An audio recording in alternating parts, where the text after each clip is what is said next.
Ajá, a ver. Voy pegando las preguntas, ¿eh?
Pues ya aquí tengo. Ah, ¿qué más?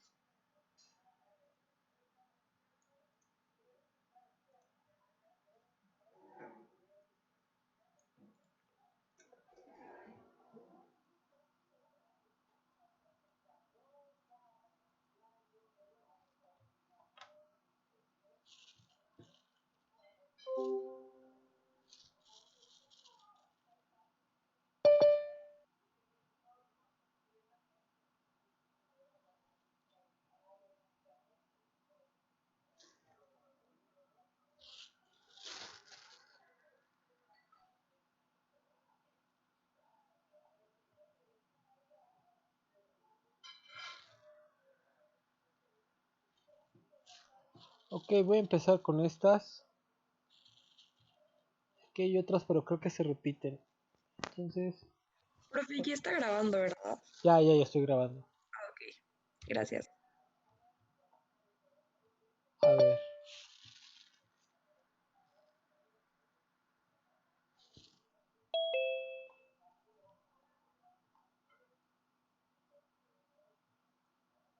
Ok, entonces, a ver. Vamos a empezar con estas. Explique los motivos para demandar dinero según Keynes. Bueno, los motivos son tres, ¿no? El motivo transacción, el motivo precaución y el motivo especulación, ¿no? Entonces, el primer motivo El primer motivo tiene que ver con la demanda de dinero que se hace para realizar transacciones. Entonces, por ejemplo, yo demando dinero para comprar las mercancías que necesito a la quincena, o demando dinero para comprarme un coche, o demando dinero para eh, comprarme una casa, por ejemplo, ¿no? Entonces, todos esos motivos que implican un gasto de consumo o para motivo transacción, para hacer una transacción, todas esas demandas están ahí en el motivo transacción, y Keynes dice que dependen del ingreso. Entonces, si aumenta el ingreso, el motivo transacción aumenta, porque el aumento del ingreso implica un aumento en las ventas de la economía. Entonces, obviamente, si aumenta el ingreso, yo necesitaré más dinero para realizar transacciones. Entonces, eso sería el primer motivo. El segundo motivo tiene que ver con el motivo precautorio. Entonces, ahí lo que se dice es que yo demando dinero para guardarlo para posibles eventos que yo espero en el futuro. Por ejemplo, yo guardo dinero por si me enfermo, guardo dinero para el retiro, sí, o sea, para la jubilación. Se supone que estás guardando dinero, demandas dinero para ese tipo de cosas, ¿no? Pero en este sentido, el segundo motivo también depende del ingreso. Entonces guardaré yo más o menos dinero dependiendo del ingreso que tenga, ¿no? Si espero que igual y me quedo sin empleo, que estoy esperando quedarme sin empleo el próximo año, pues entonces yo guardaré un poco más de dinero hoy para el futuro, ¿no? Entonces esos dos motivos, el motivo uno, que es el motivo transacción, y el segundo precaución, dice Keynes que dependen de el ingreso, ¿no? Entonces esos son los dos motivos, ¿sí? Los dos motivos, motivo Profe, transacción, motivo precaución, ¿sí? es que había dicho especulación, entonces es precaución. No, no, no, son tres motivos: motivo Ah, ok, transacción, ok. motivo precaución y motivo especulación. Ahorita estaba explicando solamente los dos motivos, los dos primeros motivos, ¿no? Ya el Ok, tercer motivo es el motivo especulación, y ese lo que me quiere decir es que yo demando dinero para comprar acciones, así de sencillo. Y gracias, profe. ese se ve influido por la tasa de interés. Entonces, como lo habíamos dicho, si sube la tasa de interés, pues yo demandaré menos dinero para especular. Eso es lo que dice Keynes, ¿no? Entonces los tres motivos son transacción, precaución y especulación, ¿no? Y los dos primeros dependen del ingreso y el tercero de la tasa de interés. No sé si queden dudas ahí de los tres motivos. Profe, dijo que en la de transacción, si aumentaba el ingreso, aumentaba también la transacción. Sí, porque el ingreso es producción, o sea, ya lo vimos desde el inicio, ¿no? El ingreso es, o el PIB es ingreso y es producción. Entonces, la producción al final es lo que se demanda en una economía en un año, ¿no? Este, entonces, es la producción de bienes y servicios, en una economía dentro de los límites, dependiendo de si es PIB o PNB, perdón, y al final, si crece el ingreso, es que crece la producción y por lo tanto crecen las ventas. Y si crecen las ventas, pues crecen las transacciones, ¿no? Entonces, por eso, a medida que crece el ingreso, se necesita más dinero para realizar transacciones.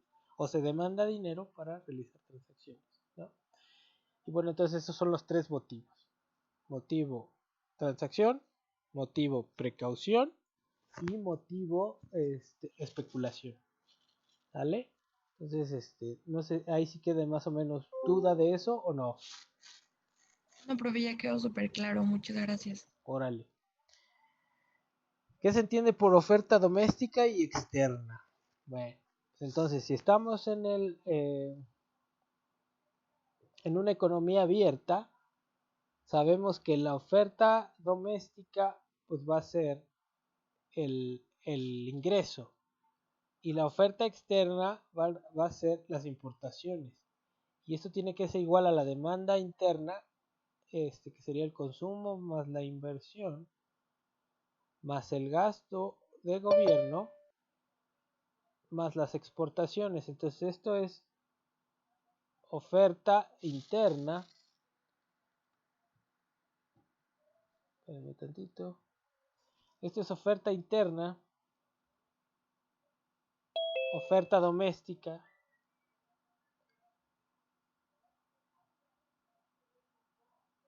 ¿sí? Y las importaciones son oferta externa. ¿Esto qué es? Esto es demanda doméstica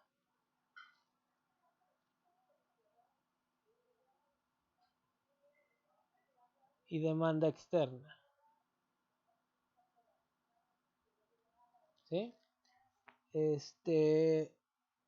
Bueno, eso viene ahí en los videos, no sé si tengan más dudas de esto.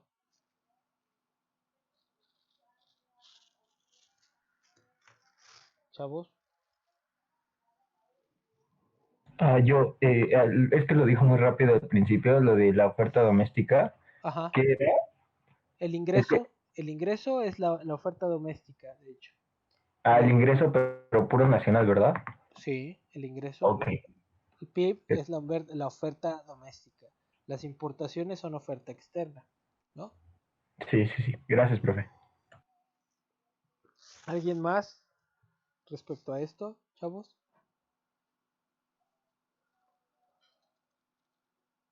No, profe. No, profe. No, profesor. Ok. Luego la que sigue dice, ¿qué es el precio de oferta y demanda de un bien de capital? Entonces, habíamos dicho que el precio de oferta es el precio de costo, ¿sí? Y el precio de demanda es el precio de la acción de esa empresa. Entonces, son dos cosas distintas. Una empresa tiene un precio de oferta y un precio de demanda, ¿no? Entonces, el precio de oferta sería lo que costó poner la empresa y el precio de demanda es lo que vale la empresa en el mercado accionario, ¿sí? Entonces, esa es la diferencia. Entonces, otra vez repito, precio de oferta, lo que me cuesta poner la empresa, lo que me costó poner las máquinas, el edificio, todo eso, todo ese costo. Y el precio de demanda tiene que ver con cuánto el mercado financiero valora ese proyecto de inversión en términos de su rentabilidad futura, ¿sí? Entonces, esas son las dos cosas. Precio de oferta, precio de costo y precio de demanda es el precio de la empresa valorado en el mercado financiero. Valorado por el mercado financiero. No sé si queda duda ahí, chavos. No, profe. Seguro. Sí, profe, no, ahí no. Ok, dice, ¿qué se entiende por eficiencia marginal del capital y cuál es su diferencia con la productividad marginal del capital? Acuérdense que Keynes dice que la eficiencia marginal del capital es la tasa de descuento que iguala el precio de oferta, el precio de demanda, perdón, con el precio de oferta del bien de capital.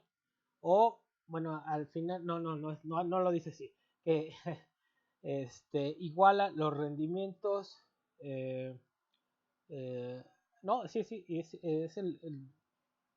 los rendimientos futuros. A ver cómo va. La eficiencia marginal del capital es la tasa de descuento que iguala los rendimientos, no, sí, el precio de demanda con el precio de oferta. No, a ver, ¿qué iba la cosa? Ya me hicieron bolas ahí. A ver, entonces, yo lo que tenía era lo siguiente, ¿no? Yo tengo lo siguiente. La eficiencia marginal del capital, ¿sí? Aquí tengo yo tengo lo siguiente, el precio de demanda y el precio de oferta, ¿no? El precio de demanda dijimos que son los rendimientos futuros entre la tasa de interés, y el precio de oferta son los rendimientos futuros entre la eficiencia marginal del capital, ¿no? Esto es lo que habíamos dicho. Entonces, yo despejo aquí la eficiencia marginal del capital y lo que me queda es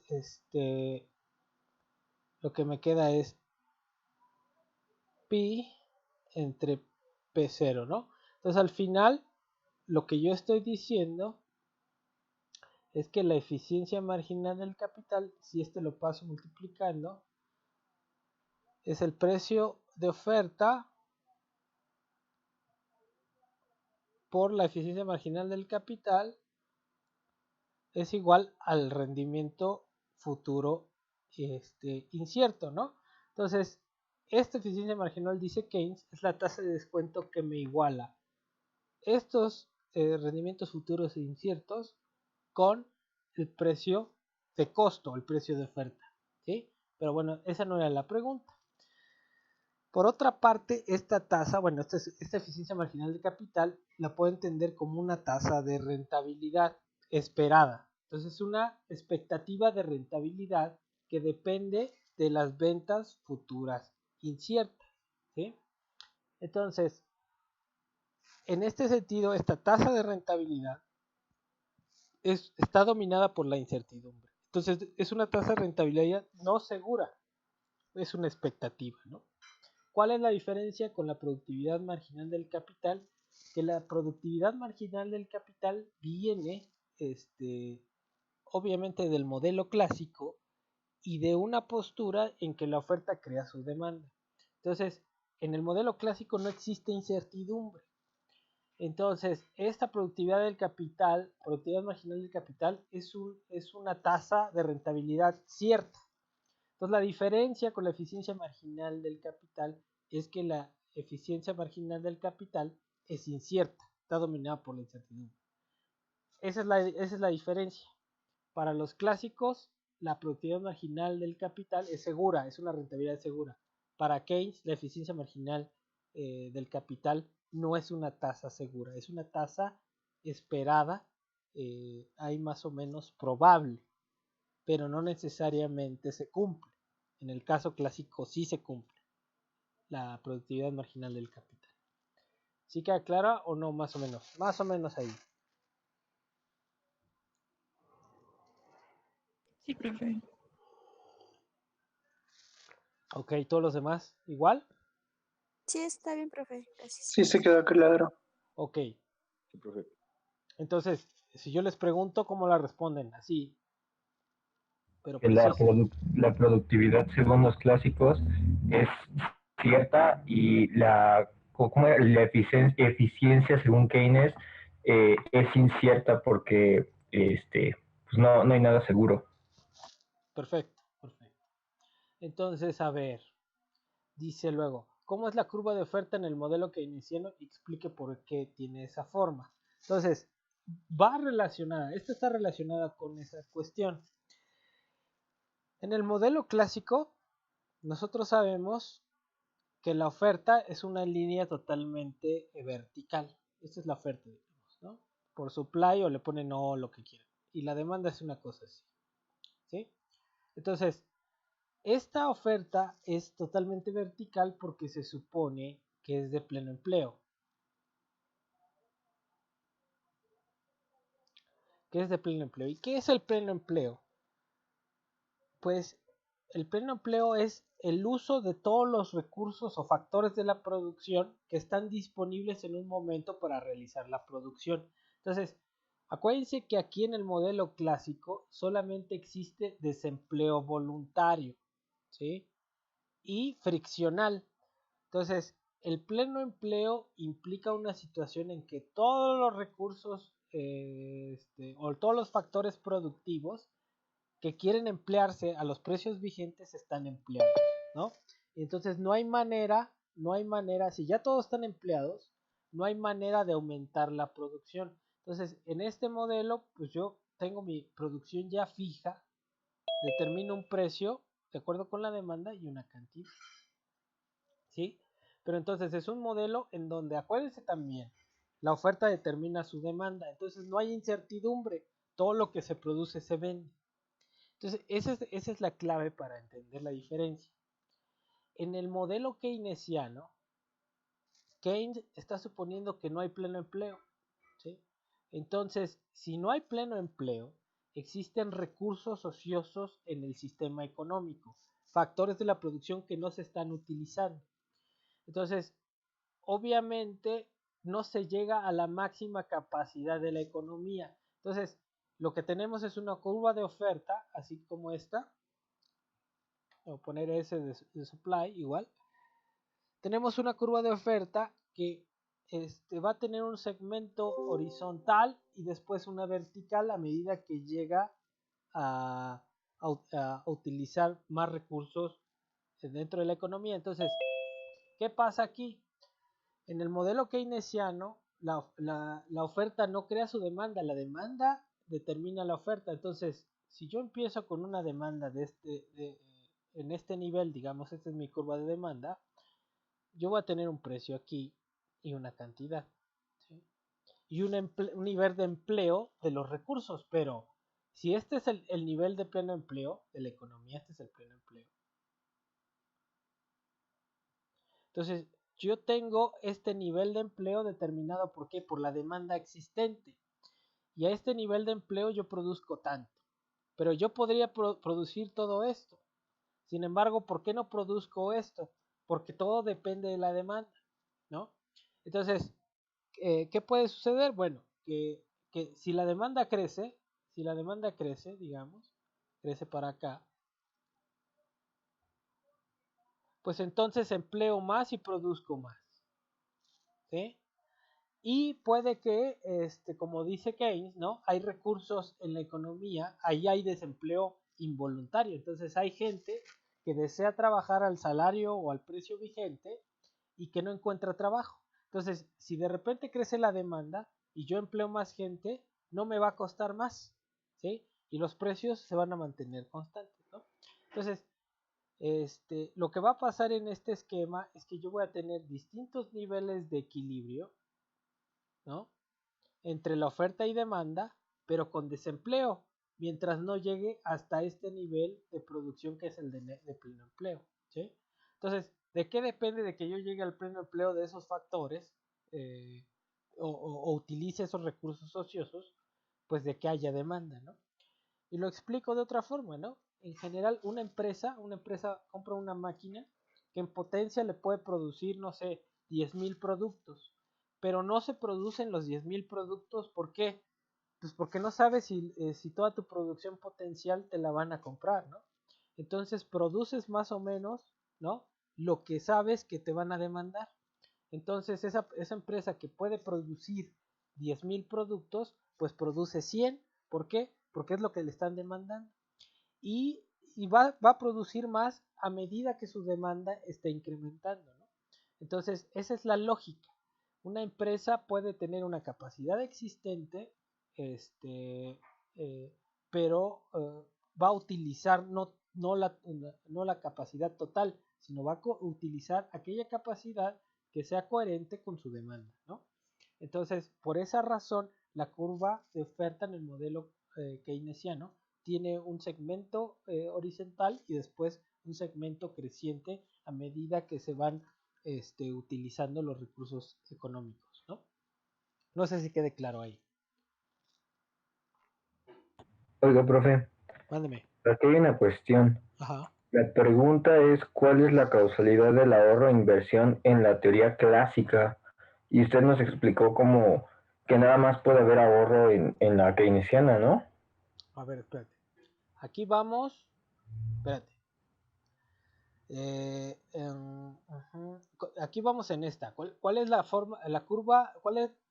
¿Cómo es la curva de oferta en el modelo keynesiano? Y explique por qué tiene esa forma. Entonces, ahorita lo que estoy explicando Ok. es la forma de la curva de oferta, ¿no? Ok, es que yo me salté a la de dos abajo. Espérate, pues, pues primero una cosa y luego la otra, ¿no? A ver, Gracias. entonces ahí queda duda del por qué la curva de oferta tiene esa forma. Profe dijo que era un segmento horizontal y otro creciente a medida que se iban, ¿qué? Utilizando los recursos, ¿no? O sea, Ok, gracias.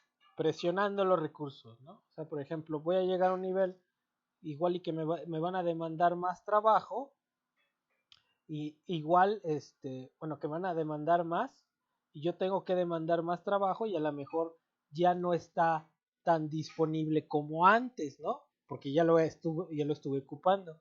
Y si ya no está tan disponible como antes, pues para que se vengan a trabajar a mi sector, tengo que subirles el salario. Entonces eso implicaría un aumento en los costos y posiblemente se reflejaría en un incremento en precios. Entonces a medida que los factores de la producción empiezan a escasear, ¿sí? A medida que incrementen más la demanda del producto y yo utilice más esos factores, el costo de producción incrementará según esta visión, pues en Keynes, ¿sí? Entonces, esa es la lógica. Entonces yo tengo un segmento horizontal que es esta parte que se convierte en una vertical a medida que llego al pleno empleo. ¿Va? No sé si quedan dudas ahí, chavos.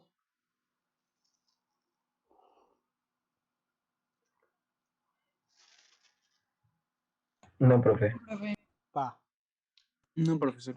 Entonces dice,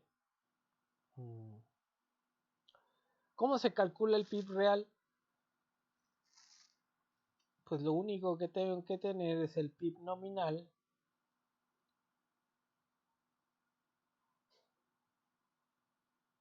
y lo divido entre el índice de precios implícito del PIB, índice de precios implícito del PIB, base tal año, lo que sea, lo multiplico por 100 y esto me da el PIB real. Si este es base 2013, pues sería el PIB real base 2013.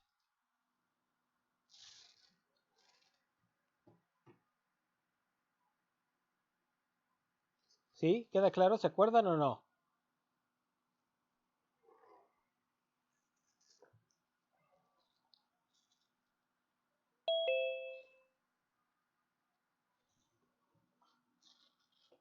¿Sí o no? ¿Ahí vamos o no? Pero siempre se multiplica por 100 al final, entonces. Siempre se multiplica por 100. Ok, gracias.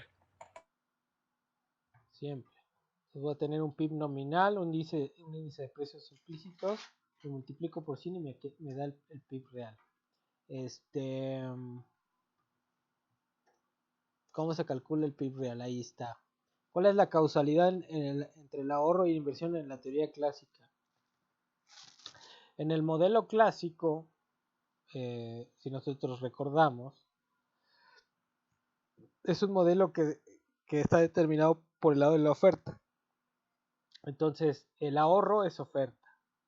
Y en este caso, el ahorro determina la inversión. Y también el ahorro determina el ingreso, ¿no? Entonces, la causalidad va del ahorro a la inversión y al ingreso, ¿sí? En el modelo keynesiano es al revés, ¿sí? La inversión determina el ingreso y el ingreso determina el ahorro, ¿sí? Entonces, esas son dos causalidades distintas. Entonces, en el modelo clásico, ¿cómo es? El ahorro determina la inversión. ¿Y qué quiere decir? En el modelo clásico lo que quiere decir es que si yo quiero invertir necesito ahorro, ¿sí? Para comprar poner la taquería o lo que quiera necesito un ahorro previo para poder invertir. En el modelo keynesiano no. Para invertir yo lo que necesito no es un recurso existente. Puedo invertir con deuda, ¿sí? Ir al banco y el banco que me dé un crédito. Y ese crédito no necesariamente tiene que estar respaldado en ahorro, ¿sí? En el caso clásico, sí, se necesita el ahorro para invertir. Y lo habíamos visto en el ejemplo del maíz, ¿no? Si yo quiero producir maíz y no tengo, voy con alguien que tenga, que me lo preste, yo produzco y le pago una proporción de esa producción y le regreso su maíz, ¿sí? Entonces necesito algo previo, un ahorro previo. En el caso keynesiano, no. Con deuda puedo invertir, ¿sí? De hecho, lo que vimos con Keynes es que incluso si en un momento determinado aumenta el ahorro, si hoy aumenta el ahorro, quiere decir que cayó el consumo. Si cae el consumo, cae la demanda. Si cae la demanda, cae la inversión. Y si cae la inversión, cae el ingreso. Y ese ingreso, si cae el ingreso, pues también cae el ahorro, ¿no? Entonces, por eso esa es la razón de que el modelo keynesiano, lo fundamental sea la demanda, ¿sí? Y de cualquier forma, en el modelo keynesiano, no necesariamente necesito ahorro para generar la inversión. Entonces, no sé si quede claro ahí esa causalidad entre el modelo clásico y el modelo keynesiano.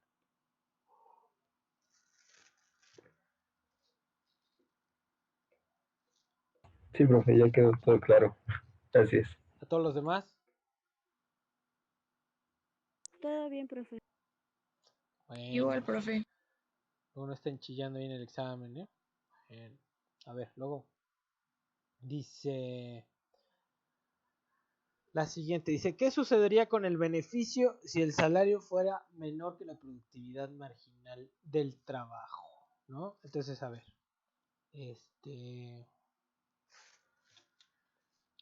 según el modelo clásico, la productividad marginal del trabajo es igual al salario real. Y entonces, ¿esto qué quiere decir, chamacos? Que en el modelo clásico al trabajador se le está remunerando todo su trabajo. Entonces es un intercambio de equivalentes. Se paga trabajo con unidades de salario, ¿sí? Eso es lo que quiere decir la productividad marginal del trabajo igual al salario real. ¿Qué pasaría?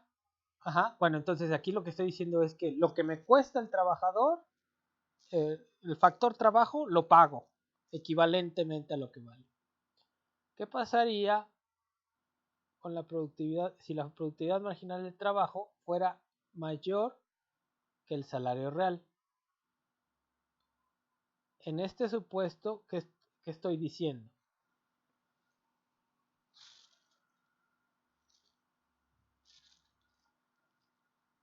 Que estoy produciendo más de lo que me están pagando. Que estás produciendo más que lo que te están pagando o que el empresario está pagando menos de lo que le está rindiendo tu trabajo, ¿no? Entonces, en este supuesto, ¿qué pasa con el beneficio de la empresa? El de la empresa aumenta. Aumenta, listo, con eso. Entonces, en este supuesto, lo que está pasando es que lo que te cuesta el trabajo es menor de lo que te está produciendo. Por lo tanto, si tu costo es menor, tu beneficio es mayor. ¿Sí queda claro, chavos? Eso lo vimos en mi introducción. En introducción. En introducción. Exactamente. Exactamente. Entonces, los demás, ¿sí quedó claro o no? Sí. Sí, profe, todo claro. Ok. Gracias. Entonces, vamos en esta. ¿Qué sucede? Ok. Luego dice, explique qué se entiende por la trampa de la liquidez y diga cómo afecta la inversión a través de la incertidumbre en el mercado financiero, ¿no? Entonces, ¿qué habíamos dicho que era la tasa de interés? Pues digo que la trampa por la liquidez, que llega a un nivel tan bajo la tasa de interés que ya las expectativas de los agentes es a que suba, ¿no? Entonces, vamos a poner aquí la tasa de interés baja a un nivel, ¿no? Que ya la gente piensa que ya no puede bajar más y que va a subir. Entonces, si piensan que en el futuro va a subir, ¿van a comprar más acciones o van a comprar menos acciones? Les pregunto. Más Ma- acciones. ¿Van a comprar más acciones cuando sube la tasa? Menos. Van a comprar Menos. menos acciones, ¿no? Y las acciones, al final, son una forma de medir el rendimiento de la inversión, ¿no? Entonces, si pienso que la tasa va a subir, voy a comprar menos acciones, ¿no? Y eso implicaría que estoy pensando que el rendimiento de la inversión, les pregunto, ¿va a aumentar o va a bajar?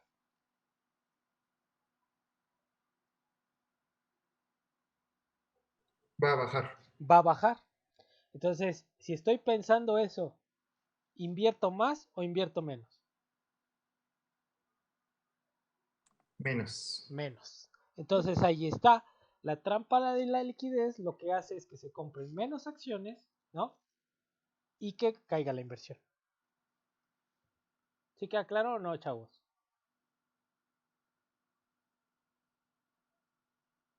Sí, profesor, sí, sí me quedó claro a mí. Sí, profesor. Bueno, ahí vamos, ahí vamos. Entonces, la trampa de la liquidez, ¿cómo la definiría? Como aquel nivel tan bajo de la tasa que ya lo que espero es que en el futuro crezca. Esa es la trampa de la liquidez. Si espero eso, entonces voy a comprar menos acciones y por lo tanto voy a invertir menos. Así. ¿Sale? Entonces, tasa de liquidez que crece menos. ¿Cómo? Tasa de liquidez es que la tendencia es a que crece menos. A ver, otra vez ahí. Lo que estoy diciendo es que la trampa de la liquidez, trampa de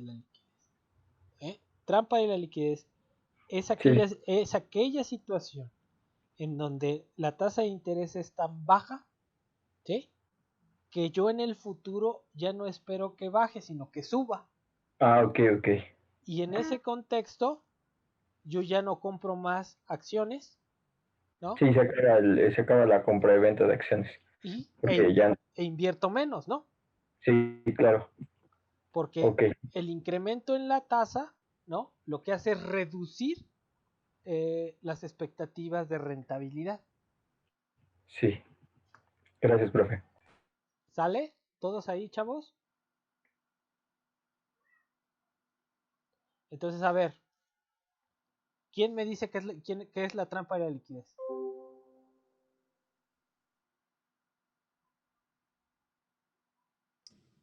Si quiere yo, A ver, adelante.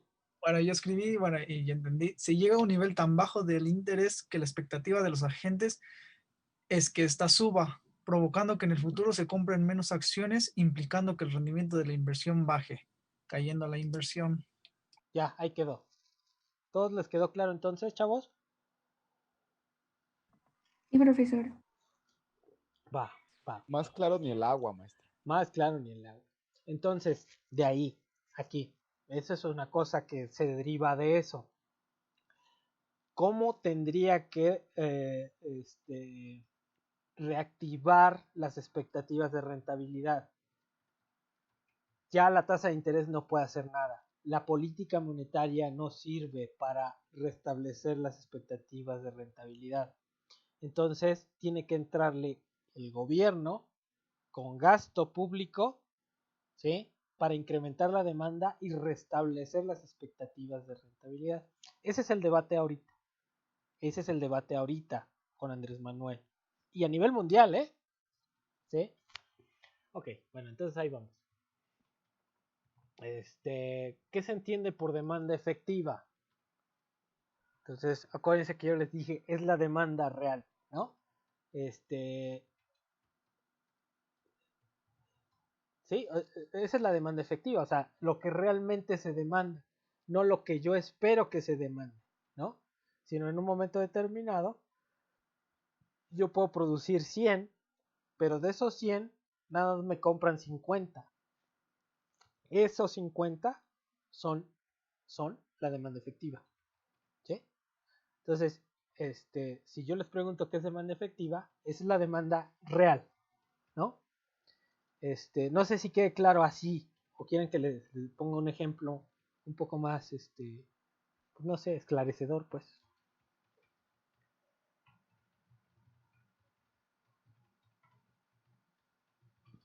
No, sí queda claro así, profesor. ¿Sí? Para, Sí. para todos. Sí, pues. Sí, Pero, profe.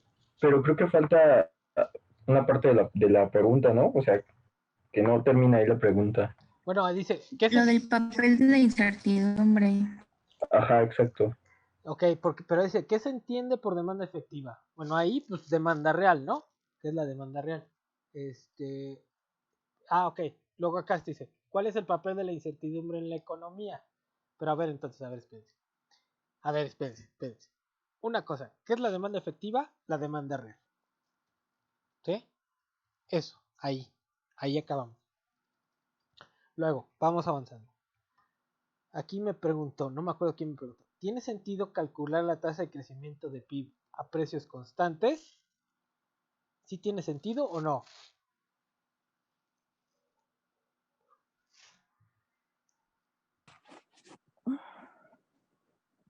Pues no realmente, porque es un lapso muy pequeño.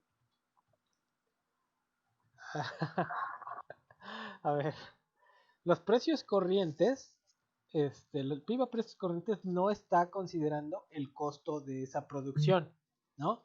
Entonces, si ustedes calculan una tasa de crecimiento del PIB a precios corrientes, estarían subestimando los costos. Y entonces estarían, por ejemplo, imagínense que yo les dijera que el PIB creció del año pasado acá 20% en términos corrientes, ¿no? Pero en términos reales, tuvo un decrecimiento, por ejemplo, ¿no? Entonces, si yo la calculo a precios corrientes, no estoy considerando los costos de esa producción. Entonces, realmente no tiene sentido calcular una tasa de crecimiento del PIB a precios corrientes. ¿Sí? ¿Queda claro o no?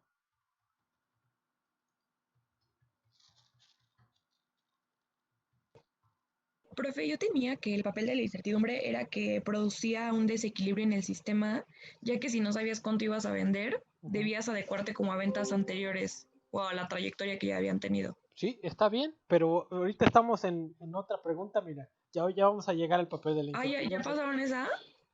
Por eso es esa misma, es la 8. No, pero espérate, dice, fíjate, ¿qué se entiende por demanda efectiva? Ya dijimos, no, ¿qué es la demanda real? Luego dice, Ajá. la siguiente pregunta aquí, fíjate, ¿tiene sentido calcular la tasa de crecimiento PIB, del PIB a precios corrientes? Es la que estamos resolviendo. Y ya ahorita ya pasamos a Ah, la ok, que pero sigue. es que yo hablaba de la del papel de la incertidumbre. Espérate, pues, son dos cosas Ok, distintas. profe. Órale. A ver, entonces, ¿ya quedó clara la del PIB o no? Profe, ¿qué eran los precios corrientes? Precios corrientes es lo que te cuesta, el precio, lo que cuesta tu producción en términos de la valoración del mercado hoy. O sea, si produces naranjas, agarras el precio del kilo de naranjas. ¿Cuánto cuesta un kilo de naranjas? ¿Cuánto cuesta un kilo de naranjas hoy? No sé, 30 pesos. Entonces, si produces 5 kilos, es 5 kilos por 30 pesos. Ese sería tu PIB de naranjas, ¿no? Precio por cantidad. Pero ese precio por cantidad no te considera los costos de la producción de naranjas. Entonces, ¿qué tal si los costos de la producción de naranjas crecieron de un año para otro? ¿Sí? Entonces, tú en términos reales, lo que tienes que calcular es tu ingreso considerando ese incremento en los costos. No sé si queda claro ahí, chavos. Sí, profe, muchas gracias. ¿Sí? Bueno, ahí vamos. Ahora sí, Indra, ¿verdad? ¿Cuál es el Sí, papel de profe. la incertidumbre? Ahora sí, a ver, déjate venir. Yo tenía que la incertidumbre en el sistema económico producía un desequilibrio en el sistema, ya que si no sabes cuánto vas a vender, debes adecuarte a ventas anteriores o a una trayectoria, lo que obviamente limita el uso potencial de los recursos. Y obviamente habrá desempleo porque no utilizas toda tu capacidad ni empleas a todo lo que potencialmente podrías emplear, ¿no? Entonces, ese es el papel de la incertidumbre, ¿no? Que reduce el empleo de los recursos. económicos, de los factores de la producción. ¿Sí? ¿Sí queda claro, chavos, o no?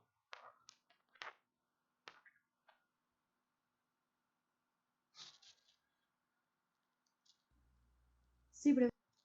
Ok. No, espere. ¿Cómo que lo reduce? Sí, ¿O o por sea, qué? a ver, Jael. Imagínate que vas a producir. ¿Qué te gusta producir? ¿Que los tacos o qué? Pues sí, los tacos. Ok, los tacos. Imagínate que compras el local y que potencialmente puedes producir 10,000 tacos. ¿Sí? Pero para Sí, producir 10,000 tacos necesitas 3 taqueros. ¿Sale? ok. Ok, entonces tienes toda esa capacidad. Puedes producir 10,000 tacos y puedes emplear a 3 taqueros. ¿Sale? Ujú. Pero ¿qué pasa si nada más te demandaron 2,000 tacos? Pues tendría que correr a 2 taqueros, me imagino, ¿no? Bueno, no los corres porque ahorita vas a emplear a uno, Ah, ok. ¿no? Vas a emplear a uno y ¿cuánto vas a producir? ¿Los 10,000 tacos? No, vas a producir 2,000 tacos, ¿sí? Y si la próxima semana te demandan 2,500 tacos, ¿qué vas a hacer?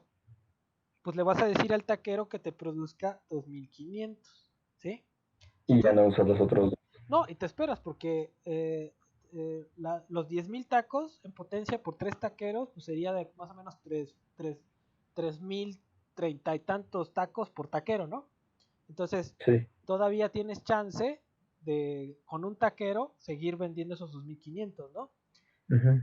Y dependiendo de tu demanda, pues imagínate que llega a 3,000, ¿qué haces? Pues nada más le dices al taquero que te produzca 3,000, ¿no? ¿Sí? Sí.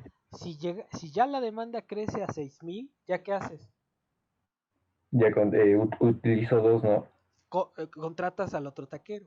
Pero fíjate, ahí está la cosa, Ok. ¿no? Como es un modelo que depende de la demanda, ¿no? Entonces, no estás empleando todo lo que potencialmente podrías emplear, ¿sí? Ya entendí. ¿Sí queda claro? De por qué se disminuyen los recursos. En este caso, los recursos serían los taqueros, ¿no? Los taqueros y el uso de tu capital, o sea, porque tu capital en potencia puedes producir 10,000, pero no usas toda la capacidad que tienes, Si solamente no usas una inviertes como. parte, ¿no? Ok. Sí, profe. Va, Gracias. ¿a todos les queda claro eso, chavos? Sí, profe. Va. Ok, entonces vamos. ¿Cuáles son las formas de incrementar el empleo en el modelo clásico según Keynes? ¿Cuáles son las formas de incrementar el empleo? Acuérdense que Keynes empieza este, definiendo lo que es para él el modelo clásico, ¿no? Entonces él ahí describe unas formas para incrementar el empleo, ¿no? En el modelo clásico. ¿Cuáles son esas? ¿Se acuerdan o no? Sí. A ver. No, espere, voy. Estoy buscando la página. Mejorar la organización o la previsión. Y había dicho que esto era a nivel institucional. Pero eso es para qué? Por Para ejemplo. reducir el desempleo friccional, ¿no? Sí, Ok. para reducir el desempleo profesional. Y un ejemplo de ello sería la creación de bolsas de trabajo. La segunda sería la disminución de la desutilidad marginal del trabajo, y eso es en términos personales de los asalariados, bueno, de los trabajadores. La tercera es A el ver, pero aumento en espérate. la producción. Entonces, la primera tiene que ver con una cuestión institucional, con aumentar la eficiencia de las bolsas de trabajo, digamos, ¿no? Que inmediatamente, cuando tú estés buscando otro empleo, te agarren y te digan, vete para acá, ¿no? Eso sería uno. Entonces, disminuyen el desempleo friccional. Si disminuye el empleo friccional, aumenta el empleo. Segundo, incidir sobre la desutilidad marginal del trabajo para que la gente se vea, quiera trabajar más, ¿no? Y eso podría ser, por ejemplo, poner un transporte más eficiente, cosas así, ¿no? El chiste es que se modifique esa percepción de la desutilidad. ¿Qué sigue? Aumentar la productividad de la producción de bienes salarios. Ajá. Entonces, si aumenta la productividad marginal de los bienes salarios, decrece o, se reduce, Ajá, disminuye. el costo para los empresarios, ¿no? Sí, bueno, yo tengo todo. Disminuye el precio de los bienes salarios. Ajá, el costo, y es que es el costo, si disminuye el precio de los bienes salarios, que es el costo de los empresarios, pues van a emplear más. ¿Sí? Ujú. Sí, esa sería la consecuencia. Y luego el otro, El último, aumentar el precio de los artículos para los no asalariados. Si aumentáramos el precio de los bienes destinados por su costo a aquellas personas que no entran dentro del sector asalariado, aumentaría la rentabilidad para el capital y por lo tanto incrementaría la demanda laboral, la o sea, demanda de de los empleados. trabajo, la demanda de trabajo y el empleo, ¿no? Ujú. Perfecto. A ver, ¿dudas ahí, chavos? Sí, profesor. ¿La tercera cuál era? La tercera es que baje el precio de los bienes salarios. O sea, imagínate que metes una mejora tecnológica en la producción de maíz, ¿no? Entonces esa mejora tecnológica abarataría el maíz, la tortilla, por ejemplo, ¿no? Y eso permitiría bajar el salario, ¿no? O aumentar en términos reales el salario y por lo tanto haría que los trabajadores quisieran trabajar más. ¿Sí? Sí, gracias, profesor. Y la última tiene que ver con que aumentara el precio de los bienes para no asalariados, para los ricos, digamos, ¿no? Entonces, si aumenta el precio, pues para los capitalistas es más rentable producir esos bienes salarios y bienes para no asalariados y entonces contratarían a más gente para producir ese tipo de bienes. ¿Sí? Queda claro. Entonces, son 4 formas de incrementar el empleo en el modelo clásico según Keynes. Va, Sebastián. Profesor, ¿el término bienes salario es un término compuesto? O sea, ¿va junto? ¿Bien salario? Pues si quieres decirlo bienes salario o bienes sí, bienes salarios, así lo puedes poner, ¿no? O sea, es el precio de los bienes que consumen los asalariados, ¿no? ¿Sí? O sea, a ver, Ok. por ejemplo, a ver, en México, ¿cuáles serían los bienes salarios?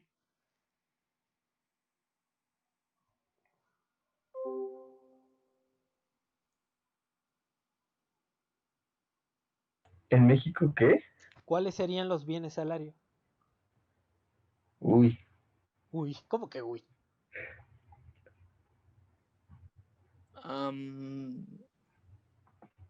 Le estoy preguntando a todos, ¿eh? No nada más a ustedes dos. Pues, ¿cuánto le va a pagar a un empresario a un trabajador, no? No, sí, pero ¿cuáles serían los bienes salarios? Pues podría ser colegiaturas de sus hijos. Bueno, estás O- hablando de un obrero. ¿Cuáles son los precios relevantes para el obrero, hombre? ¿No? Podría ser desde un kilo de azúcar, ¿no? O Comida. de Desde la despensa. canasta básica. La tortilla, ¿qué más? Ahí eh, podría entrar el precio, bueno, la este, cantidad de su salario que destina a su transporte. Transporte, para pagar servicios como agua, luz. agua, luz, ¿qué más? Los frijoles, el huevo, ¿no? O sea, olvídate de la carne, pero estamos hablando de tortilla, frijol, arroz, ¿no? ¿Qué más?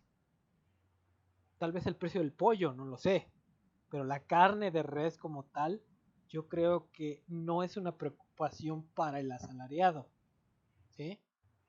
Porque el salario es muy bajo. Entonces lo que tienes que preocuparte son bienes así los fundamentales, ¿no? La renta, ¿sí? ¿Sí me explico o no? Esos son bienes salarios, ¿sí? Sí. Sí, o sea, por ejemplo, lo que decía Sebastián, la colegiatura, no, pues eso es para ya de clase media para arriba, ¿no?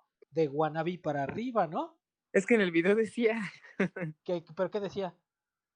ya no recuerdo muy bien, pero recuerdo haber escuchado el término de la colegiatura o el ejemplo de la colegiatura, por eso lo tomé. Pero sí, yo también me saqué de onda, de hecho, porque dije, Bueno, bueno, eso no es. aquí estamos precisando. También la gente que manda a sus hijos a la escuela, aunque sea pública, tiene que pagar una cuota, ¿no? Aunque sea Sí, ahí. claro, significativa. Y les tiene que dar a sus hijos para transportarse por ir a la escuela, ¿no? Entonces, aunque sea pública, aunque sea gratuita, hay un gasto que se tiene que hacer, ¿no? ¿Sí? Entonces, Oiga, profe, pero no es, una, perdón, Jairo. una pregunta un poquito, no sé si descabellada o algo.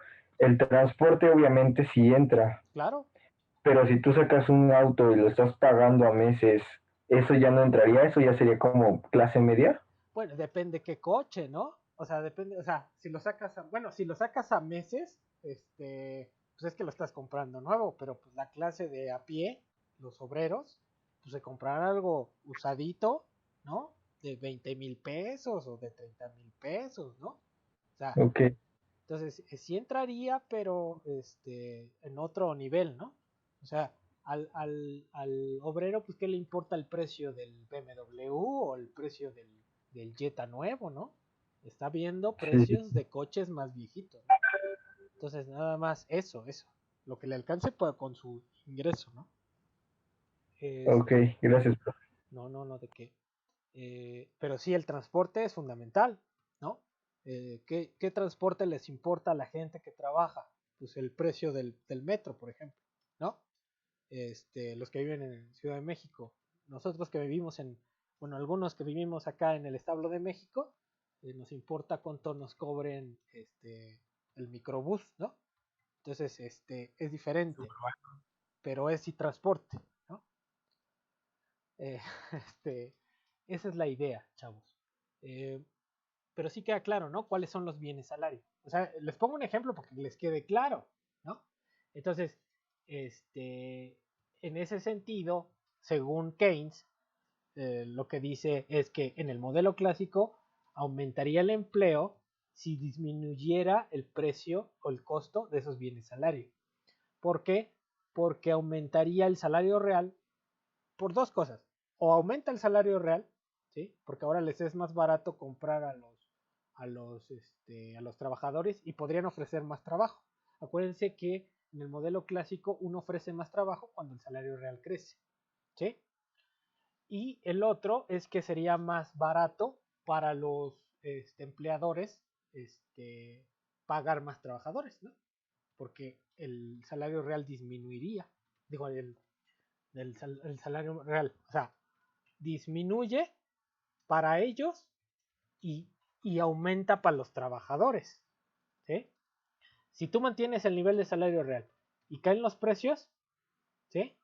Ah, no, aumenta el salario real. Entonces, no, olvídense, aumenta el salario real y estás dispuesto a ofrecer más trabajo. Ya no, olvídate de lo otro, ¿sí? ¿Sí? Ahora, para los empleadores, sí bajaría si mantuvieras la misma estructura, ¿no?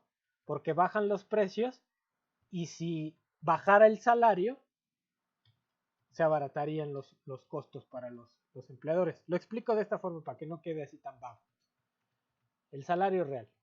El salario real. Entonces, si crece el salario real, te ofrecen más trabajo. Entonces, en este caso, crece porque bajan los precios, ¿no? Entonces, el salario real crece porque baja P, ¿sí? Porque bajan los precios, ¿sí? Pero por otro lado, ¿qué podrían hacer los empleados? Bueno, entonces, si crece el salario real, ofreces más trabajo. Aumenta la oferta de trabajo. El trabajador está dispuesto a trabajar. Pero ¿qué pasaría si bajan, por otro lado, los precios y deciden los empleadores bajar también el salario nominal? Si bajan el salario nominal y bajan los precios, ¿sí? Se mantendría constante el salario real, ¿sí?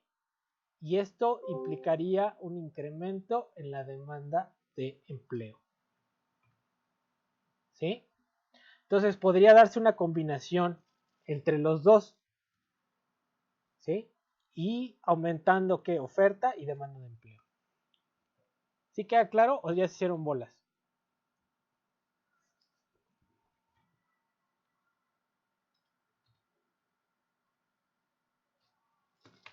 Me quedó claro al principio, No, sí pero queda claro. A ver, no, di David, ¿en qué no queda claro?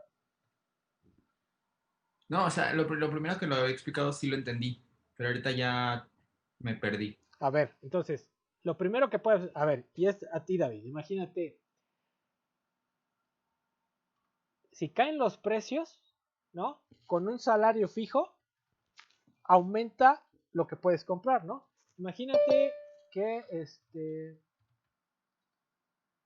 que eres un obrero que nada más compra transporte y comida, esos dos bienes, y que bajara el precio de la comida, ¿sí? Entonces, ahora podrías comprar, ¿qué? Más comida con el mismo sueldo, ¿no? ¿Sí queda claro? Es el primer caso. Sí. Entonces, aumentaría tu salario en términos reales, porque bajó el precio de la comida y ahora podrías comer o comprar más comida o mejor transporte, no sé. Ese sería el primer caso.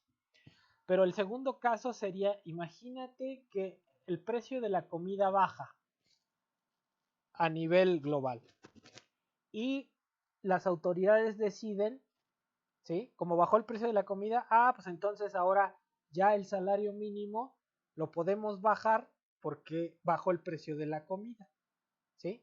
Entonces, si baja el precio de la comida y bajas el salario, pues en términos reales se mantiene igual, ¿sí?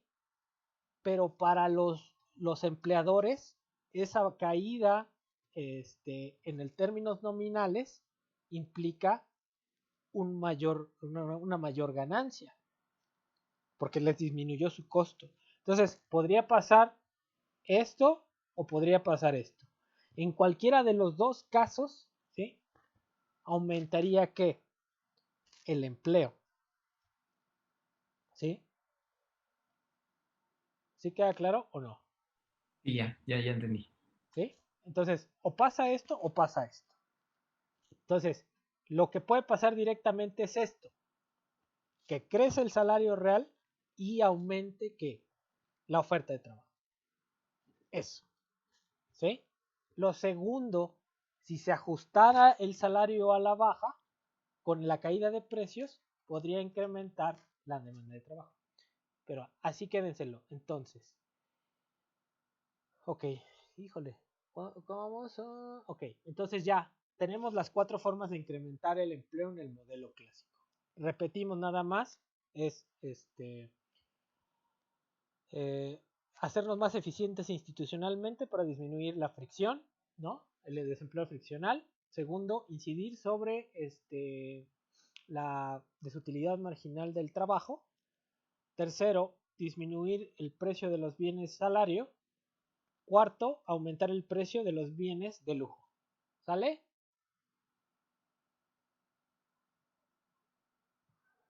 Ok, luego, ¿bajo qué circunstancias el incremento de M se traduce en incremento en precios? ¿Bajo qué circunstancias, chamacos? A ver, ¿se acuerdan o no? Yo tengo MP es igual a P por Y. Entonces, en el modelo clásico sabemos que esta Y es fija porque es de pleno empleo. Ya no se puede producir más. También sabemos que la V es fija porque depende de factores institucionales que en un momento ya están determinados, ¿no? Entonces, MB tendría que ser igual a P entre V por Y. Y esta es fija y esta es fija. Entonces, bajo estas circunstancias, si el Banco Central en este modelo clásico decide incrementar la oferta de dinero, se incrementa M, entonces, ¿qué tiene que pasar necesariamente?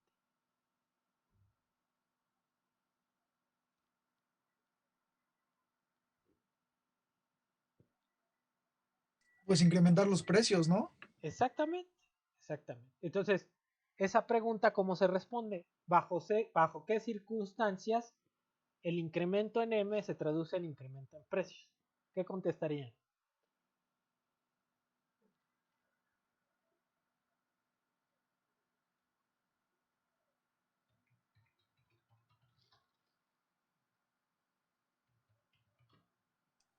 Perdón, antes, profesor, yo tengo una duda. Ujú, Aquí puso la fórmula M, ujú, P sobre V, ujú, por Y. ujú, ¿Así es? ujú. Ah, vale, solamente era eso. Bueno, pero responda lo que les estoy preguntando. ¿Cómo responderían? ¿Bajo qué condiciones el incremento en M se traduce en un incremento en P?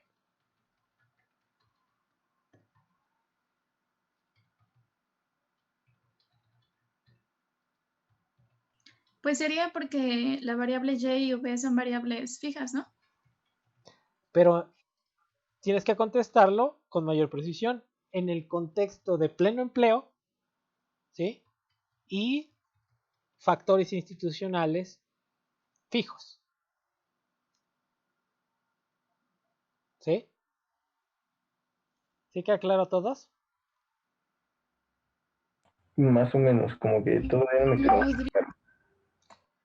Sí, bueno, aquí estamos diciendo que en esas circunstancias, si Y es fija y V es fija, todo incremento en M se traduce en incremento en P. Entonces, yo les vuelto la pregunta, ¿no? ¿Cuándo se garantiza que cuando incremente en M, cuando incremente M se traduzca en incremento en precios? Pues eso va a ser sí, solo si hay pleno empleo y las condiciones institucionales de la velocidad de circulación de dinero están inmóviles o están dadas, ¿no? ¿Sí queda claro, chavos? Profe, entonces, a ver, ya, para cerrar esto, entonces será que bajo qué circunstancias el incremento de M se traduce en incremento de precios es solo si hay pleno empleo y los factores constitucionales están inmóviles. Institucionales, no constitucionales. Institucionales, sí, perdón. ¿Ok? ¿Sí es eso? Sí. Sí. ¿Qué? Y si ponen ahí que también con Y fija y V fija, también está bien. Nada más que un poquito más precisión decir que es cuando hay pleno empleo y cuando las cuestiones institucionales que influyen en la velocidad de circulación están fijas, ¿no? Bueno, voy con la que sigue.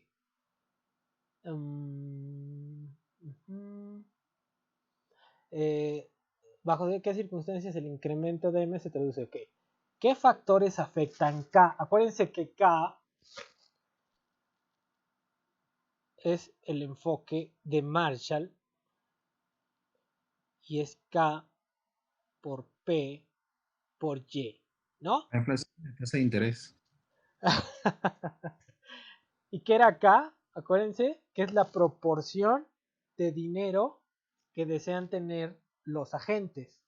Entonces, ¿qué influyen? Otra vez, la inflación y la tasa de interés, ¿no? Entonces, ¿qué pasa si aumenta la inflación? Decido tener menos dinero en mi poder. ¿Qué pasa si aumenta la tasa de interés? Decido tener menos dinero en mi bolsa, ¿sale?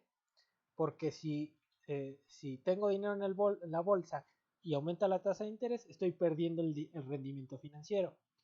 Si aumenta la inflación y tengo dinero en la bolsa y no me lo gasto, también estoy perdiendo poder de compra, ¿sí? Entonces, ¿ahí queda claro, chavos, o no?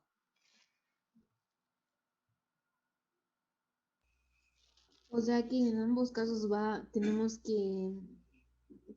sea, no nos convendría. O sea, se influye la inflación y se influye la tasa de interés, ¿no? No. ¿No nos convendría, ¿verdad? No, imagínate, No Noemí. Imagínate que tienes 10 pesos, ¿no? Y que los chicles cuestan 2 pesos, ¿sí?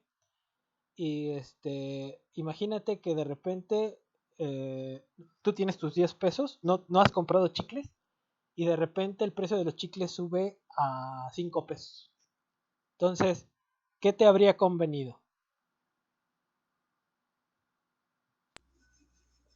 Pues, bueno, no sé, me convendría no comprar, pero también me hubiera convenido comprar antes de que aumentara, ¿no? Entonces, si sube la inflación, ¿sí? Lo que no quieres es tener que dinero guardado, sino o te lo gastas o lo metes en el banco. ¿Me explico?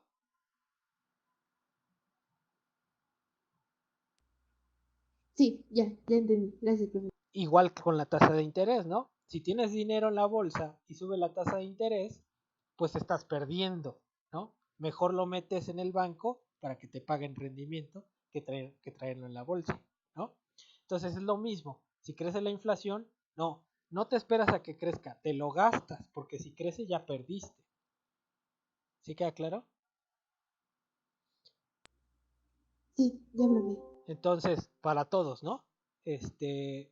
La demanda de dinero en este modelo clásico, estamos viendo un modelo clásico, ¿sí? Yo demando menos dinero cuando hay inflación y cuando sube la tasa de interés. ¿Está claro, chavos?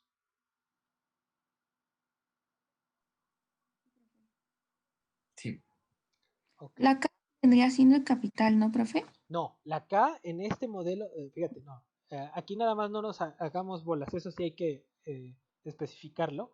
Aquí, en este modelito de la oferta y demanda de dinero, en el modelo marshalliano, lo que quiere decir K es la proporción de dinero que deseas tener en la bolsa. Entonces, por ejemplo, tú, Fernando, imagínate que estás trabajando y te depositan, ¿no? Entonces, una proporción de ese dinero del depósito tú la sacas para traer dinero en la bolsa. Entonces, esa K representa esa proporción de dinero que necesitas traer en la bolsa. ¿Sí? Por tus motivos que quieras. ¿Sí? Sí, profe, gracias, ya me quedó claro. Órale. Y luego, bueno, esta K es distinta. Acuérdense que aparte es una K chiquita, ¿no? Esta K es distinta a la K que usamos para decir capital. ¿Sale? Sí, gracias. Órale. Entonces, a ver, ¿cómo se calcula la tasa de crecimiento del PIB anual de una base trimestral? ¿Cómo la calculo?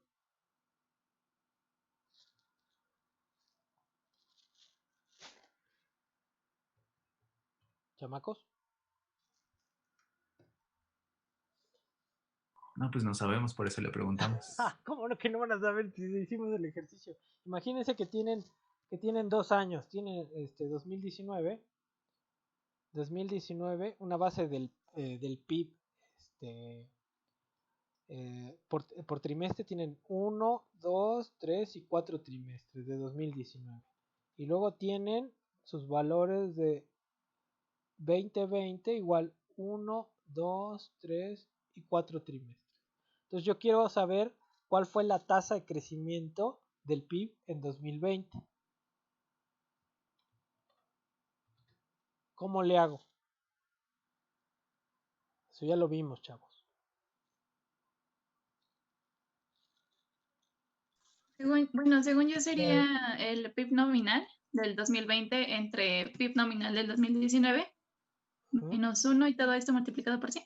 Sí, pero ¿cómo saco el PIB nominal, el anual de este año, Andrea? Pues sumas todos y los divides entre 4 porque tienes pues 4. El promedio, ¿no? Saco el promedio, ¿no? Y entonces aquí saco el promedio de aquí, el promedio es el PIB anual de 2020.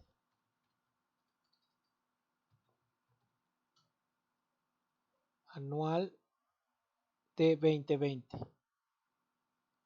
¿no? Y el promedio de acá igual va a ser el PIB anual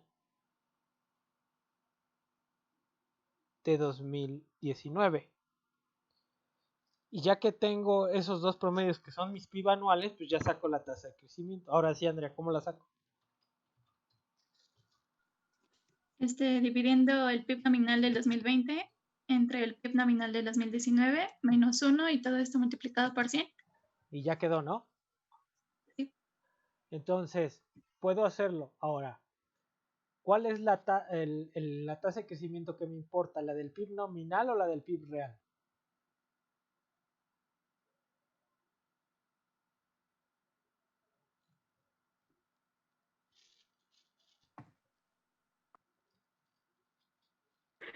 El PIB real, ¿no? Claro, claro. Lo que es importante no es el PIB nominal, sino el PIB real. Entonces, si estos PIB son nominales, primero los tengo que hacer reales y después ya sacar el promedio y sacar la tasa de crecimiento. No sé si quede claro ahí, chavos.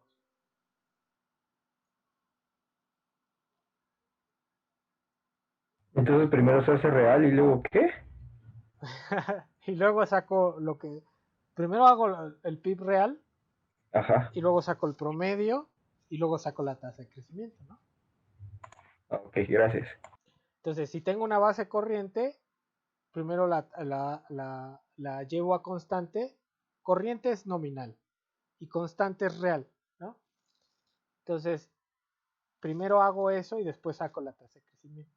La tasa de crecimiento del PIB nominal no tiene sentido, ¿no? La que tiene sentido es la tasa de crecimiento del PIB real. Ok, entonces luego dice, ¿cómo se calcula la inflación? ¿Cómo calculo la inflación?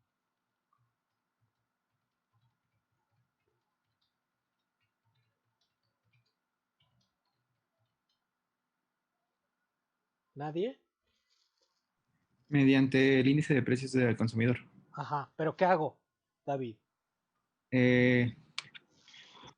Pues yo tengo la fórmula como el índice de precios al consumidor de cierto tiempo, de un año, por ejemplo, menos ese mismo índice a un diferente año, sobre el índice que estamos calculando, bueno, el año que estamos calculando del índice, por 100.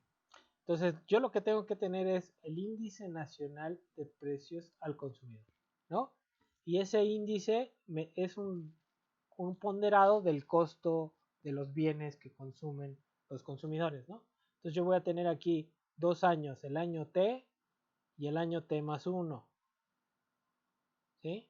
Y el índice pues es un numerito, ahí lo que sea aquí, por ejemplo, 100, 110, aquí 120, ¿sí? Entonces, tengo que tener mínimo 2 años. Entonces, yo quiero sacar la tasa de crecimiento del PIB en el año T más 1. Entonces, tendría que hacer que la tasa de crecimiento de los precios o la inflación, la voy a poner así, la inflación que a veces se pone como PIB, que es igual a la tasa de crecimiento de los precios en el año T más 1, es igual a 120, que es el año T más 1, menos 110 entre 110, ¿sí? Por 100. Y entonces estaría calculando la inflación para el año T más 1. Si fuera aquí el año 2000 y este sería el 2001, estaría calculando ¿qué? La inflación para el año ¿qué? 2001. 2001. Así de sencillo. ¿Sale? Oiga, profe. Ajá. Yo estuve investigando aparte y encontré que hay 2 formas de sacar la inflación. Una por medio del INPC y otra por medio del deflactor, pero por lo que veo son casi lo mismo. Si en la pregunta de examen me pone esa, ¿no importa que yo ponga las 2? ¿O nada más con que ponga una? No, espérate, a ver. Son 2 cosas distintas. Bueno, o sea, la fórmula que se parece mucho, pero sí son 2 cosas distintas. No, a lo que yo me refiero son 2 cosas distintas. A ver, si yo quiero calcular la inflación, nada más puedo agarrar el índice nacional de precios del consumidor. No hay otra, ¿sale? Y el deflactor del PIB, ¿sí? Es un índice que te da el costo de la producción. O sea, los precios, el índice de precios implícitos del PIB es una medida del costo para producir eso, ¿sí? También te calcula precios, pero son otros precios. La inflación que se mide en la economía es a través del índice nacional de precios del consumidor. Va, Sebastián. Gracias.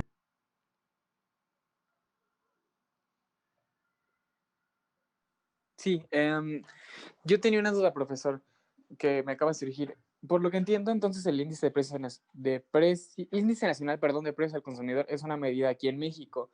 Si me imagino que, o sea, bueno, más bien mi pregunta es, Me imagino que en otros países la inflación entonces se calcula de manera distinta mediante otra fórmula. No, es lo mismo. O sea, en Estados Unidos habrá un índice, no se va a llamar índice nacional de precios al consumidor, pero habrá un índice de precios del consumo, ¿sí? De hecho, a ver, déjame ver.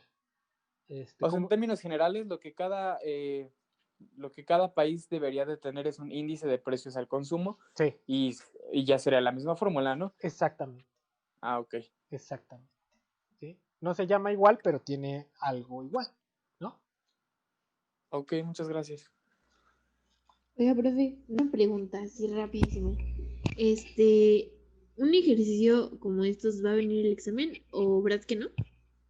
Pues verdad que sí. O sea, como esa... O sea, sí. Puede sí, puede ser que tal sí. vez no. Sí, puede ser, Tal vez no. o puede no ser, no sé. ¿No? ¿Pusimos algo en la guía así? Sí.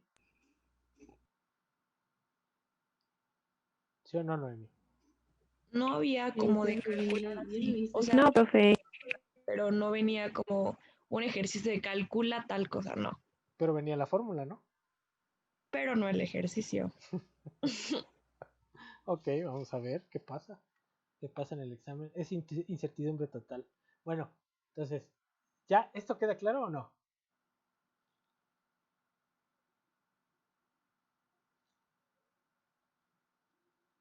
Ya para, Sí. para avanzar en el otro. A ver, vamos con el otro. Ya vamos a ver, a ver. ¿Cómo se calcula la inflación? Luego sigue, ¿cuál es el efecto del cambio técnico dentro del modelo clásico de los 4 mercados? En el mercado de los fondos, hay detallar los efectos en el mercado de los fondos prestables, en el mercado de bienes y en el mercado de trabajo. Entonces vamos a ver. Aquí el modelo clásico, los 4 mercados.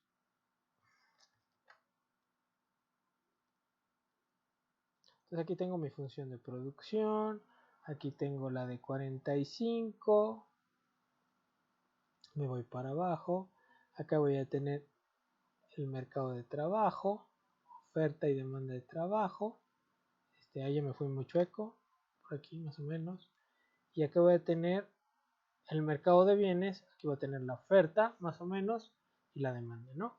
Entonces, aquí en el mercado de trabajo se determina el nivel de trabajo y el nivel de salario real. Con este nivel de trabajo, con la función de producción, determino la cantidad de producción. Me la llevo para acá y llego aquí a este nivel de oferta. Que esta QS es igual a esta de acá, ¿no? Y que es igual a esta cantidad de productos.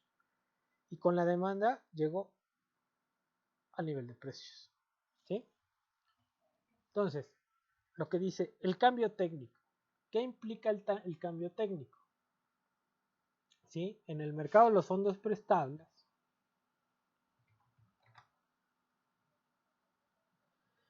lo que yo voy a tener es oferta o ahorro y la inversión. Y aquí se determina la inversión y la tasa de interés real, ¿no? En eso quedamos. Con el cambio técnico, ¿qué pasa? El cambio técnico rentabiliza al capital. Entonces, sería como desplazar la productividad marginal del capital. Entonces, esto se vería como una cosa así, que se desplaza la inversión.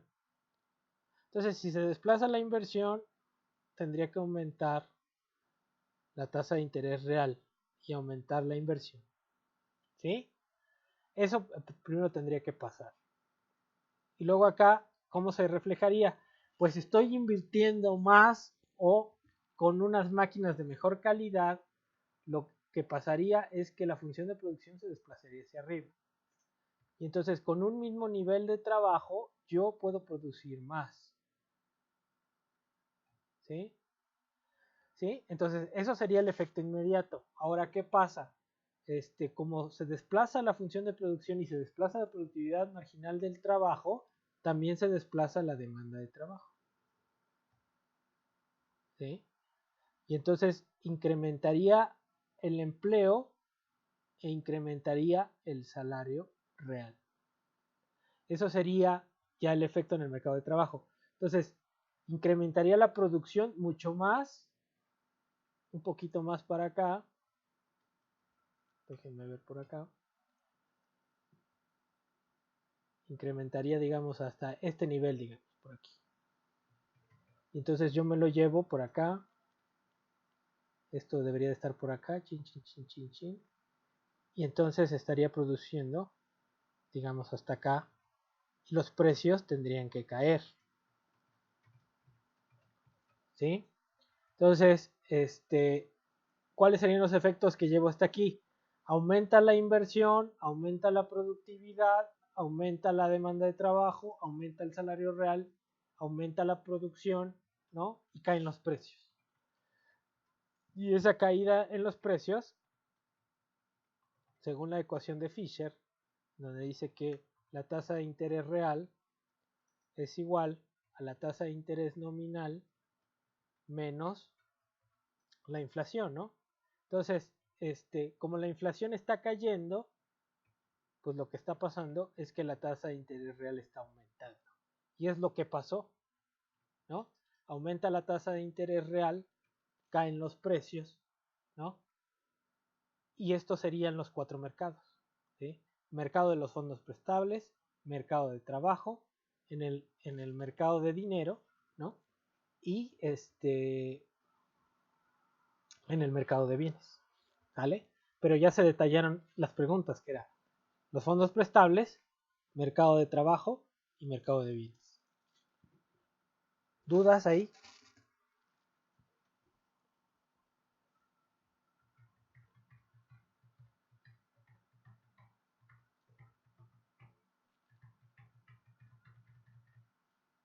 No, profe. En la pregunta son muchos mercados y son muchas cosas que, que argumentar.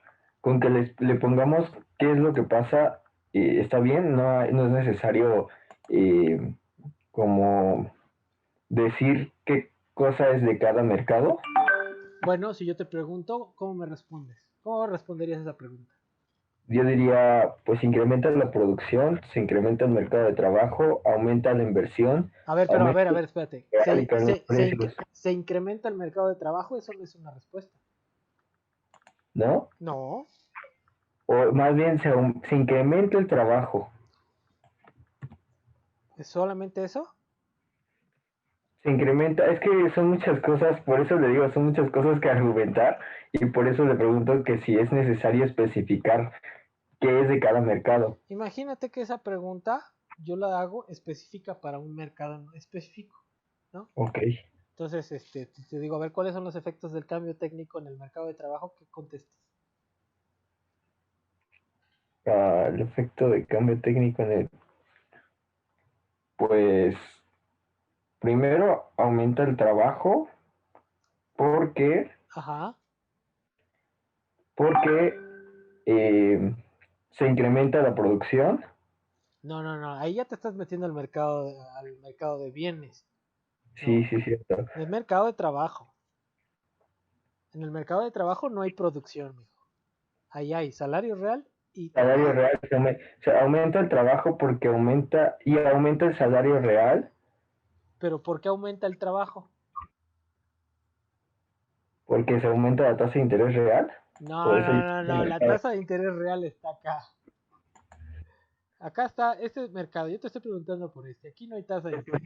Lo que me hace bolas, el hecho de cada mercado especificarlo. No, sí, está bien. Pero hay que trabajar en cada mercado. En el mercado de trabajo yo contesto. El efecto del cambio técnico lo que hace es incrementar la demanda de trabajo. ¿Sí? Entonces se desplaza la demanda de trabajo, incrementa la demanda de trabajo, incrementa el empleo e incrementa el salario real. Ok, ya entendí. Sí.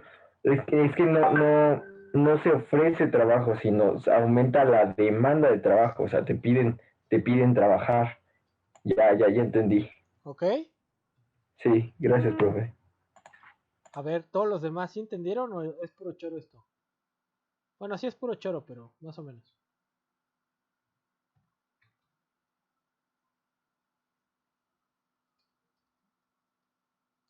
Luego dice, Ya, la que sigue es la misma. ¿Qué Sí, o sea, sucede? es que, bueno, Adelante, sí, adelante. solo quería decir que sí está claro, profe, pero voy a ver el video después de la clase para que me quede más claro. No, pues Pero claro. sí, gracias. Entonces, ¿qué sucedería con el beneficio si el salario fuese menor que la productividad marginal del trabajo? Esa ya la respondimos. Incrementa el beneficio. Ok. Creo que esta no. ¿Qué se entiende por eficiencia marginal de capital? No, esta también la respondimos, ¿no? ¿Cuál es la diferencia entre la eficiencia marginal del capital y la productividad marginal del capital? ¿Qué dijimos que era?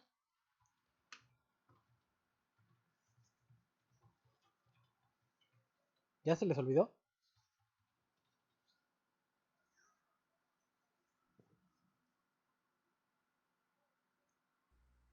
La diferencia... bueno, que lo responde ella. A ver, Noemí, pues ya te dieron la palabra. No, es que iba a decir que no puedo escuchar muy bien. No, ¿cuál es la diferencia entre la eficiencia marginal del capital y la productividad marginal del capital? Ya la respondimos. Que la eficiencia marginal del capital es incierta y la productividad marginal del capital es segura. Ya con eso, ¿sale? Y pues ya. ¿Alguna pregunta más? Pues quedaban más preguntas en el chat, profe, creo. No, ya acabamos. Dice, fíjense acá. La última que tengo, ¿qué es el precio de oferta y demanda de un bien de capital? No sé si esa ya la respondimos o no. No, todavía no. Ok. Entonces, ¿qué es el precio de oferta y demanda de un bien de capital? El precio de oferta, lo voy a decir así. El precio de oferta es el precio de costo. Keynes dice que es el precio de reposición. Pero al final es un precio de costo. Es lo que me cuesta a mí poner la empresa. Entonces, eso es el precio de oferta. El costo de poner la empresa. En el caso de los tacos, es el costo de poner el local, lo que quieran. Ese es el costo. Costo el costo de poner la empresa y es igual al precio de oferta. ¿Sí? Y el precio de demanda es el precio que tienen las acciones de esa empresa en el mercado financiero. Entonces, el precio de demanda es lo que el sector financiero está valorando el proyecto de inversión. Entonces, son dos cosas distintas. Precio de oferta, lo que me cuesta poner el negocio. Precio de demanda, lo que los inversionistas en el mercado financiero están valorando ese proyecto de inversión. ¿Sí? ¿Queda claro? Profe, ya. ¿Algo más, chamacos? No sé si queda claro esto o no. Sí. Pues si ya no hay más preguntas, ya, la del Papa. Profesor, yo tengo una duda del examen. Ajá. ¿En dónde va a ser? Uh-huh. Bueno, esa es mi pregunta. ¿En qué plataforma va a ser? ¿En SEA, en Classroom? No, en Classroom. En Classroom, abre a las 9 de la mañana y cierra a las 11. ¿Sí? Es un examen que va a traer ahí una combinación, puede ser de opción múltiple o preguntas muy precisas acerca de algo, ¿no? Entonces, eso es. Y van a ser, yo calculo, de unas 10 a 15 preguntas. ¿Sale? Como el primer semestre, ¿no? Como el primer semestre, igual. ¿Sí? Oiga, profe, ¿y vamos a tener que entrar aquí a Zoom o ya directamente al examen? A ver, yo voy a estar aquí en la sesión de Zoom por si alguien tiene algún problema. ¿Sale? Pero es directo ahí en el Classroom, ¿no? Ok. Gracias, profe. Adelante. Gracias, profesor. ¿Necesario o obligatorio entrar solo en caso de que... No, es en caso de que ustedes tengan dudas, ¿no? ¿Sí? Vale. Va, entonces. ¿Cuándo? Mándeme. ¿Cuándo va a ser? El miércoles. Profesor, yo tengo una pregunta del cuestionario. Solamente para precisar, dice, la primera pregunta del segundo cuestionario decía, según Keynes, ¿cuáles son los principales supuestos de la teoría clásica? Y estaba revisando el video que habla sobre el modelo clásico según Keynes, pero no entendí cuáles eran los supuestos. Si era que el salario real es igual a la productividad marginal del trabajo. 1. Ajá. Ese es 1. Luego. Y cuando habla sobre la desocupación friccional y voluntaria. Que existe desempleo involuntario, ¿no? También dice. No, que dice que solamente existe desempleo voluntario. Ese es otro. O sea, ¿solo son 2 supuestos? No, que la oferta crea su propia demanda, ¿no? La ley de Say. Ah, ok. Entonces, cuando dice los trabajadores no demandan salarios reales, más bien salarios nominales, los trabajadores no dejan el empleo cuando suben los precios. No, pero esas son críticas. Esas son críticas a los supuestos del modelo clásico, ¿no? Ah, ok. Entonces serían las 3 primeras, ¿no? La ley de Say, la desocupación, sobre la desocupación involuntaria. Entonces, desempleo voluntario. Desempleo voluntario. Ajá. Entonces, ¿qué más? Ya, esa era mi duda. Es que eso es lo que no entiendo. Gracias. Pero ahí está, y de hecho ahí es el capítulo 2 de Keynes. Revisen ahí la página, en la última página, que es una página, un par de páginas ahí, el capítulo 2. En la última parte resume ahí cuáles son los supuestos del modelo clásico. Al final, el último parrafito ahí dice, son este y este. Ah, ok, perfecto. Muchísimas gracias, profesor. Órale. ¿Algo más, chavos? Profe, en la de los factores que afectaban a la propensión marginal al consumir, dijo que eran 7, ¿verdad? La propensión marginal a consumir. Ajá. Nivel de salario, el ingreso neto, valor de los activos, tasa de interés, impuestos y expectativas sobre el ingreso futuro. Ya, ahí está, ¿no? Solamente los, ¿verdad? Nada más. Sí. Ok, gracias. ¿Algo más? ¿Ya nos vamos? Yo sí tengo otra pregunta, profe. Pues adelante. Dice, ¿qué efecto tiene la tasa de interés sobre la EMK? No sé si esa ya la hayamos respondido. Esa ya estaba resuelta, ¿no? A ver, por ahí, ¿quién se acuerda? ¿Cuál es el efecto de la tasa de interés sobre la eficiencia marginal del capital? Eficiencia marginal de capital. Ok, ya entendí. Ok. Es que como pone EMK o luego las abrevia, como que se me va la onda y no entiendo qué significan, pero ya le capté. Órale. Gracias, profe. ¿Algo más?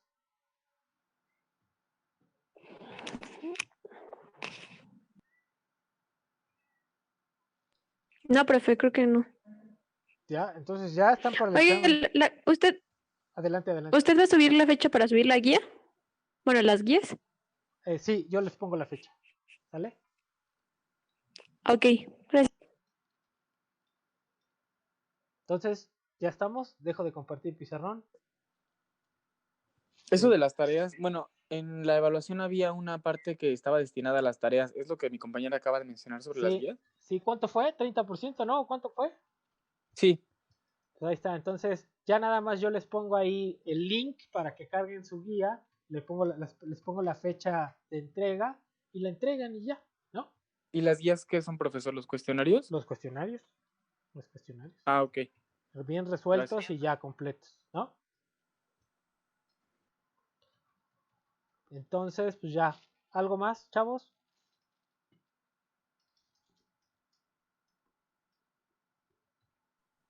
No, profe. Ya todo claro. Pues entonces, nos vemos el miércoles.